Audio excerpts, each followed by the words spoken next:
The legend goes, in the heart of the kingdom stood a towering mountain, said to hold 1,000 hidden doors. Some doors led to treasure, others to danger, and a few to worlds beyond imagination. Many adventurers tried, but none returned. Until one day, a brave girl named Kaylin set out to find her destiny within its walls. She walked for hours until she found the first door. Her gloved hand trembled slightly as she pushed it open. Behind it roared a chamber of fire, lava rivers flowing like molten veins. But the sight that truly stole her breath was the sight of a bridge of crumbling stone stretching across the fiery chasm. Taking a deep breath, she stepped onto the bridge. Each step echoed against the flames, the heat licking at her cloak. But she pressed on, her eyes fixed on the other side. After what felt like hours, she reached the end. The door on the other side slid open as if by magic, revealing a garden bathed in ethereal light. As she stepped in, the door closed behind her, plunging the garden into an eerie glow. Tall, ancient trees whispered in the wind, their leaves rustling secrets only they knew. Their branches formed arches over her head, adorned with flowers that glowed softly in the twilight. But the garden's beauty was deceptive. Legends spoke of illusions here, of false paths and false friends. With a determined nod, Kaylin walked forward, ready to face whatever trials the mountain of 1,000 doors had in store. Suddenly, the trees parted, revealing a clearing. In the center stood a lone figure, their back towards her. "Who are you?" she called out, her voice echoing strangely in the silent garden. The figure turned, and for a moment, Kaylin could only stare. It was a specter of swirling mists and whispers, its form flickering in and out of existence.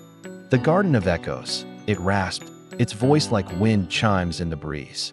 "Only your truest self can pass." And with that, it vanished, leaving Kaylin alone in the fading light. Taking a deep breath, she continued her journey deeper into the mountain of 1,000 doors. Ahead, a brilliant light beckoned from within a shimmering archway. Hope surged through her as she walked towards it. Was this the treasure she sought? The light intensified, and when her eyes adjusted, she gasped. Before her lay a bridge, not of stone or wood, but of pure light. It stretched across the sky, connecting two distant peaks. Below, clouds raced by, and far below, the world looked like a tapestry woven with silver threads. Above, the sky blazed with colors unseen in the daytime world. Each step on the bridge tested her courage. The air thrummed with power, and the slightest misstep could send her plummeting into the abyss. But she pressed on, drawn by the promise of what lay ahead. At last, she reached the end of the bridge and stepped through the archway. The door slid shut behind her, sealing away the luminous expanse. And then she heard it, a voice echoing through a vast chamber. "So you have come," it boomed, "to the heart of the mountain of 1,000 doors."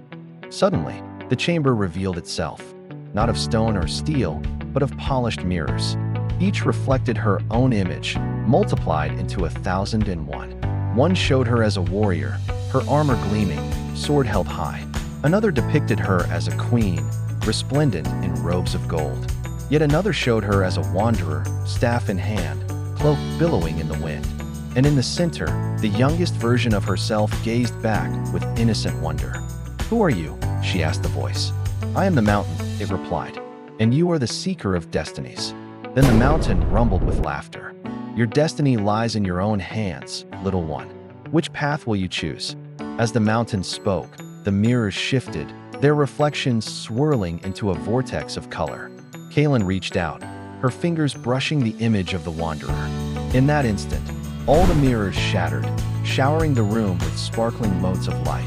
The air crackled with energy as they swirled around her, coalescing into a single point. From there, they burst forth, taking the shape of a compass, its needle spinning wildly. Then just as suddenly, it stopped, pointing to a spot just beyond the archway. With the compass in hand, Kaylin stepped back into the garden. The archway shimmered, now no longer a portal of light, but a gateway of starlight.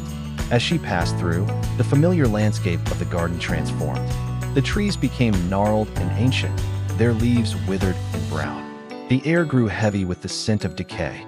The vibrant colors of the flowers were replaced by sickly shades of gray and purple.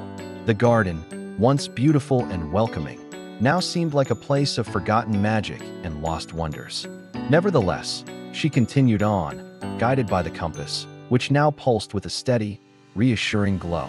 Each step took her deeper into the mountain of 1,000 doors, closer to whatever awaited her at its heart. To be continued in the next episode.